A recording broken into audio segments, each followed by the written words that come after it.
Hola, soy Eder Guevara, colaboro con el Instituto Nacional de Formación Política y en general milito en la Cuarta Transformación Nacional. Tenemos una circunstancia muy particular en el partido. Nos fundamos, empezó como asociación civil en 2011, ya como partido político con registro a partir del 2015 empezamos a operar. El último proceso de renovación conforme lo marcan los estatutos se dio en 2015, hace 7 años, donde el presidente Andrés Manuel quedó electo como presidente nacional de Morena y fue la última ocasión en la que se renovó el Congreso Nacional de nuestro movimiento, de nuestro partido. El Congreso es el máximo órgano de toma de decisiones dentro de Morena y sesiona al menos una vez al año.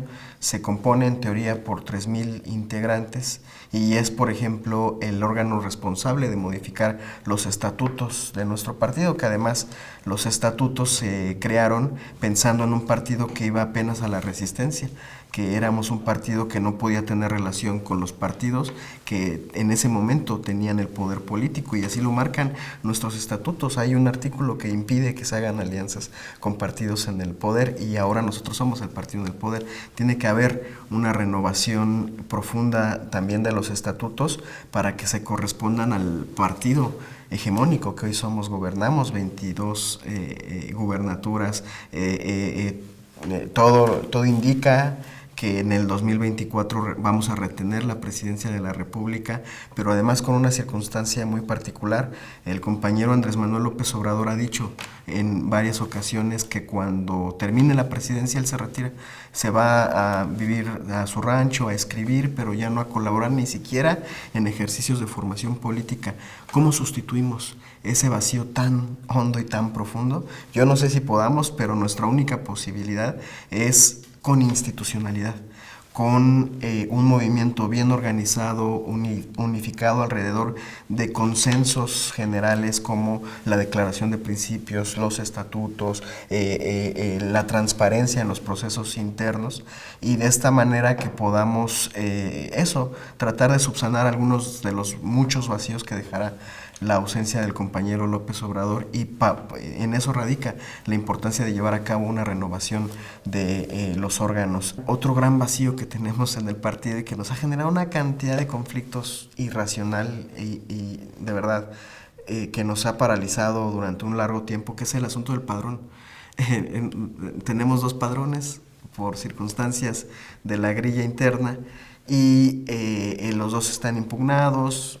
Ya estuvo muy manoseado todo ese proceso, y lo que se le ocurrió a la dirigencia del partido para subsanar es que por primera vez en la historia, y habría que revisar en la historia de los partidos políticos de nuestro continente, de nuestra América sobre todo, se va a permitir que cualquier ciudadano llegue el fin de semana a votar por sus delegados distritales, que para ser candidato a delegado distrital sí hubo un filtro, pedían que se comprobara militancia, que se comprobara haber participado, pero ya para este proceso de electivo, la ciudadanía en general puede ir y votar, pero la condición es que cuando vayan a votar, para tener derecho a votar por quienes aspiran o aspiramos a ser delegados distritales, tienen que llevar su afiliación al partido.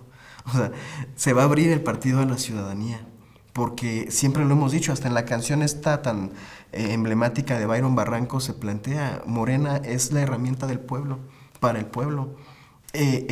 Nuestra intención de construir un movimiento es para arrebatarle el poder a los corruptos que todo el tiempo nos metieron en una crisis humanitaria terrible, y una vez que le quitáramos el poder con el voto del pueblo, nuestra obligación ética es regresarle el poder a la gente, construir poder popular. Y fíjense qué herramienta tan eficaz, qué mecanismo tan interesante se está proponiendo para que Morena, que es el partido hegemónico, que insisto, tiene la mayoría de las cámaras de diputados y de senadores, en 4 años logramos quitarles la mayoría de los gobiernos estatales al PRIAN. Estamos a punto de desaparecer al PRI por la vía de los votos, porque la gente ya cada vez confía menos en ellos. Perdieron prácticamente todo su territorio y les vamos a quitar el Estado de México y Coahuila el año que entra.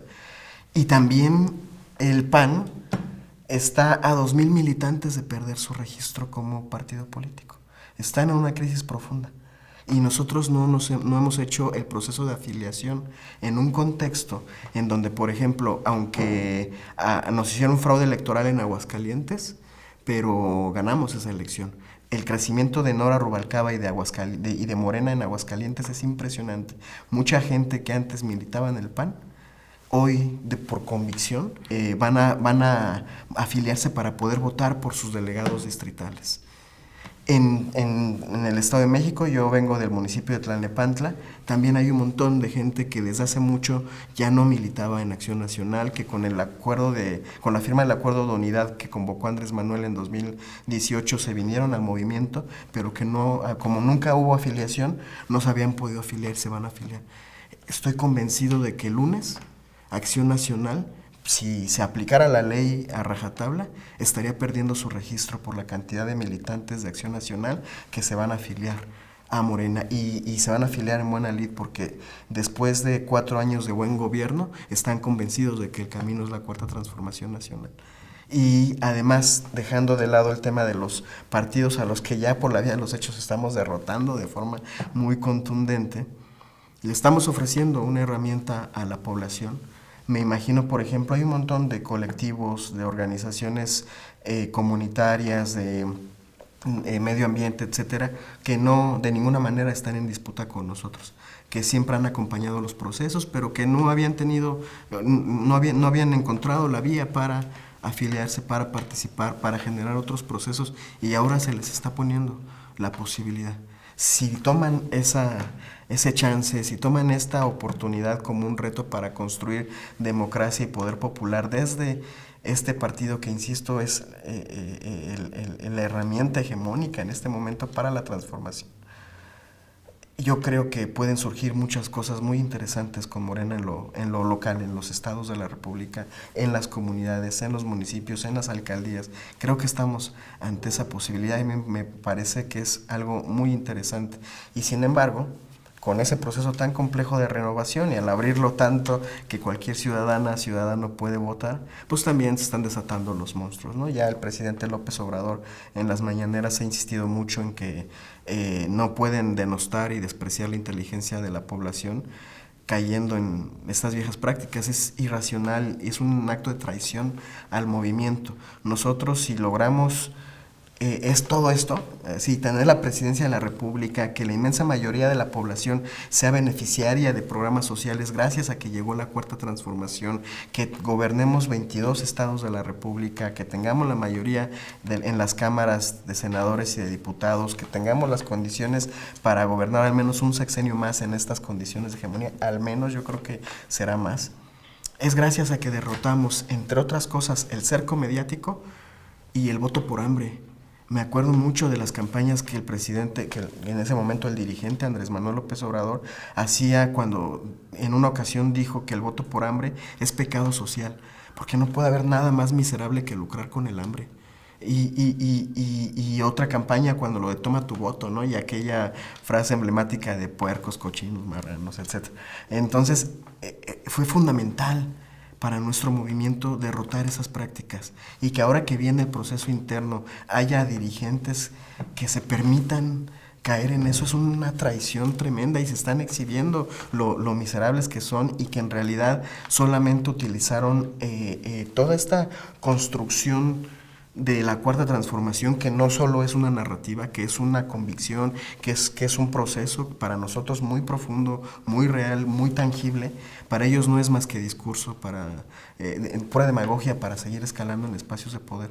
Y eso lo están demostrando con sus prácticas cotidianas, con la forma en la que se quieren apoderar del partido para poder mantener el control o apoderarse de una parcelita del control. Y lo peor es que ni lo van a lograr, solamente están ensuciando el proceso y no van a poder, porque yo quiero ver ahorita, con el nivel de expertise que el presidente y toda esta escuela de territorio han hecho en Morena, porque lograr todos estos resultados, como lo de la votación del referéndum revocatorio, por ejemplo, esos resultados tan importantes se han logrado porque nuestro movimiento, entre muchas otras cosas, se ha especializado en el trabajo territorial. Sí tenemos una estructura, un andamiaje construido que hace muy difícil que haya una fuerza política pragmática que se apodere por completo del movimiento. Es muy complicado. Ya el andamiaje, la penetración ética de los planteamientos de la Cuarta Transformación han permeado de manera muy profunda. Y no van a lograr estos personajes apoderarse de Morena. Lo único que están haciendo es ensuciar la imagen del partido, enturbiar los procesos en lo local, en los distritos donde quieren operar de esta forma, y exhibirse ellos solitos, porque la militancia no es tonta y sabe, y al final yo espero e invito a que se hagan las denuncias pertinentes, que se hagan de manera formal todas las denuncias, que se saque toda la evidencia de estas prácticas, porque hay que denunciar. Y yo estoy convencido de que la gente que más va a denunciar es la militancia de base, a la que van y les van a ofrecer una despensa. Esas son las primeras personas que lo están denunciando, que nos están avisando, que están contando el cochinero que se está haciendo. Y eso también me parece un proceso muy interesante, es un reto también para nuestro movimiento y para ver la solidez ética que tenemos hasta este momento. Nuestra convicción para tomar el poder era quitárselo a la derecha conservadora, corrupta, y entregárselo al pueblo. Y eso implica que pensemos qué está pasando con el andamiaje democrático del país, que ha permitido que, a menos que haya una elección avasallante, el fraude es el pan nuestro de cada día. Que haya gente responsable de cuidar la democracia, que más bien son protagonistas del proceso democrático y asumen partido y asumen un activismo. Es claro que los consejeros del INE son los operadores más eficaces de la oposición. Son los únicos que nos han logrado dar golpes contundentes, como cuando nos dieron de baja a Raúl Morón y a Félix Salgado por un pretexto de gastos de campaña irracional. Y a Samuel García en Nuevo León ni lo tocaron con el pétalo de una multa. Entonces se tiene que poner en cuestionamiento eso, lo cara que es nuestra democracia. Es impresionante lo costoso que es para la población mantener a los institutos electorales locales, al INE, al Tribunal Electoral, a los partidos políticos y luego en elecciones otra vez. Es impresionante el gasto que implica para la población la democracia mexicana.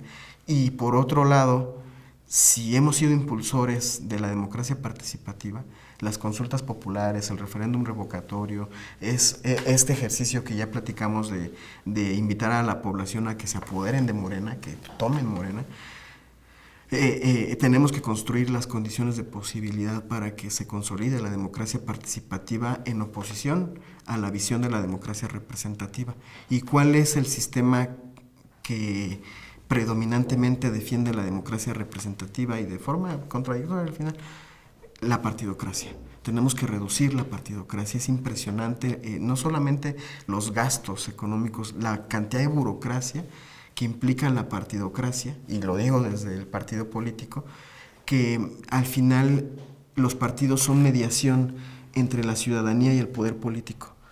Y si esta mediación es tan gruesa, es tan inaccesible, entonces la población cada vez está más distante del poder político. Si lo que queremos es que la población tome en sus manos el poder, tenemos que reducir a su menor expresión esas intermediaciones.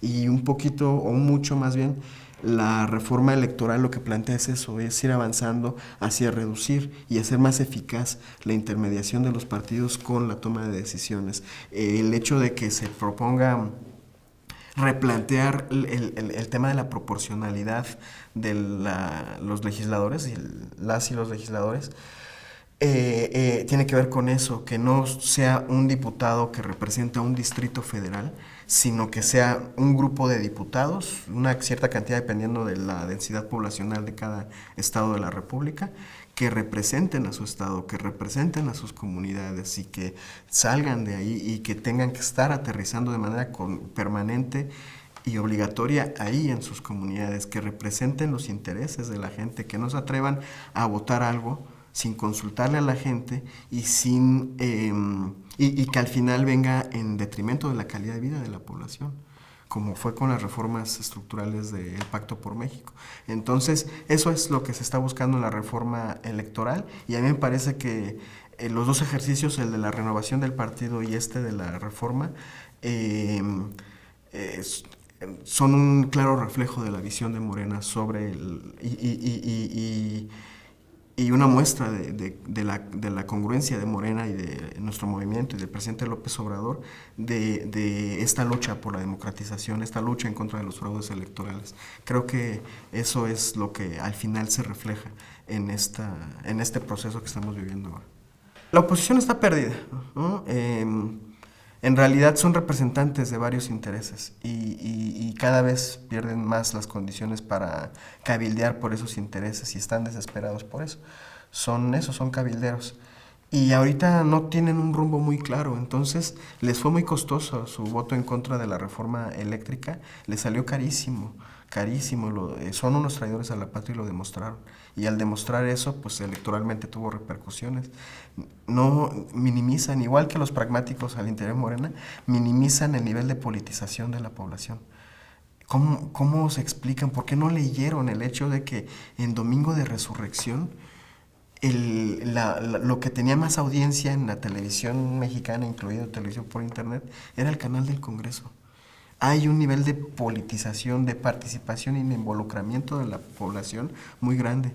Entonces, después de ver la paliza que les costó su participación en la reforma eléctrica, yo creo que al menos sí tendrían que tomar con más seriedad el debate de la reforma electoral. Está bien si tienen observaciones, si hacen planteamientos de cambiar, o sea, que legislen, que debatan, que parlamenten, y a partir de ahí que salga algo. Pero si es esta lógica de negativa, de bloqueo, de estar de contreras todo el tiempo nomás por consigna, yo creo que eso les va a salir muy costoso. Y en el debate, igual que pasó con la reforma eléctrica, si ellos se suben a debatir con nosotros este proyecto, al final no tienen argumentos, no tienen cómo defender, y entonces tendrían que aprobar, tal vez no en sus términos, con algunas modificaciones, pero tendrían que aprobar en lo general esta iniciativa, ¿no? Ya veremos, están otra vez entre la espada y la pared, y si siguen en esta lógica de moratoria, de aviadores, pues en 2024 les va a ser muy costoso, ¿no? O sea, al final de cuentas, la reforma eléctrica, por ejemplo, aunque fue rechazada, se pudo impulsar la parte esencial por el Poder Judicial, etcétera, pero también nos marca una hoja de ruta. Nuestro horizonte de cómo debería ser la política eléctrica, energética, o al menos en el sector eléctrico, ya está ahí en esta reforma. Entonces ya tenemos hacia lo que viene, ya tenemos una hoja de ruta. Lo mismo pasará con este proceso. Si esta reforma electoral es rechazada, al menos ya tendremos una plataforma hacia dónde queremos que camine la democracia en México. Y creo que eso ya es una muy buena noticia para el país.